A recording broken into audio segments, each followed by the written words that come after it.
everyone. I'm Sati Sharma. And I'm Sakshi Singh. We are 11th graders of Sri Thagurdara Balika Vidyalaya. Today we are presenting our Smart Agriculture project. Here we have tried to solve the problems of farmers.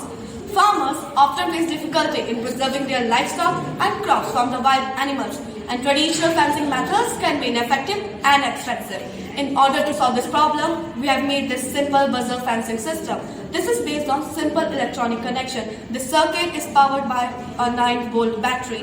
When an animal or a human comes in contact with the fencing wire, this would trigger the transistor to turn on and allows the flow of current. The buzzer would start to make sound and the bulb would light up, indicating the hint. The sound would keep the foreign animals away from our farm, preserving. For example, an animal comes in contact with the fencing wire, the buzzer would start to make the sound. The second major problem of farmer is dryness of use of device to operate structure to change the flow of water in absence of irrigator. Let's see the mechanism of it. Here you can see it is soil moisture sensor. We put this in soil, which means the soil has moisture in it. As you can see, all the system is connected, but the buzzer is not working, as it indicates that soil has moisture in it. Now as soon as we put the sensor in dry soil, the buzzer starts making sound. It indicates that the soil has no moisture. Now at this point our system starts working.